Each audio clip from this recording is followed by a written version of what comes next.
So now let's see how we can go ahead and add in basic shapes inside of Corel Draw. So in order to add in basic shapes, over here on the left hand side, you can see that there are some basic shapes right here. So let's go ahead and start with the rectangle right here.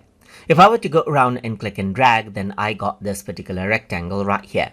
If I were to go ahead and hold shift, then it draws from the center, as you can see right here, just like this. And if I were to hold control on my keyboard, then it creates a perfect square.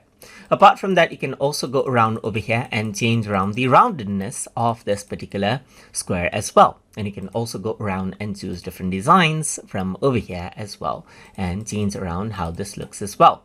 So these are all locked together. That is, the corners are locked together, so you can unlock it and then change around the design for each corner as well as you want, just like this. So that is what you have, as you can see, and change around the sides. You can change around the amount of, let's say for example, points right here, and change around the dotted lines as well, just like that. So apart from that, you can also go around over here and then work around with the 3-point rectangle and click and drag this out right here, and then this is what you have, as you can see. And you can go ahead right here and change around the corners right here as you want, just like this as well.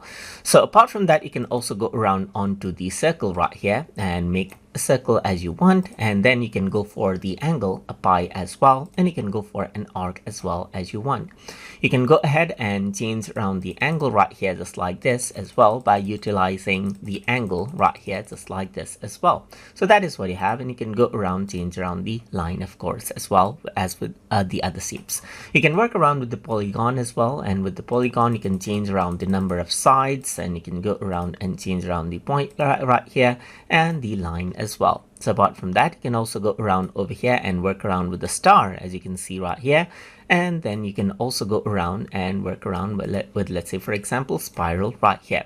For the star as well, you can go ahead and change the type of star that you want right here, just like this, and then change around the star as well. So you can see that these are the different types right here. And you can change around the pointiness of the star as well. So you can go around over here onto the spiral as well, and then you can go around over here and you can see that this is the arrow that you have right here, just like this. And you can go around and change around the dotted lines as well. So apart from that, you can also go around and work around with the common shapes right here. So you can see that this is what you have. And with the common shapes, there are various shapes that you can choose from over here. And with each of the common shape right here, you can work around with the node as well, just like this. So these are the nodes, and you can go around and change it out according to how you want. You can also go around over here onto, let's say for example, this smiley face right here. Then you can go around and utilize this node right here, the midpoint, and change around the smiley face into a frowny face as well. And similarly, you got a lot of different shapes that you can bring in right here that you can work with. So apart from that, you can work around with the impact tool, and then this is what you have, as you can see. And you can change around the type of impact that you have right here, just like this as well, and change it into rounds and so forth. And as I zoom, you can see it in much more detail right here, just like this. And that is what you have, as you can see right here.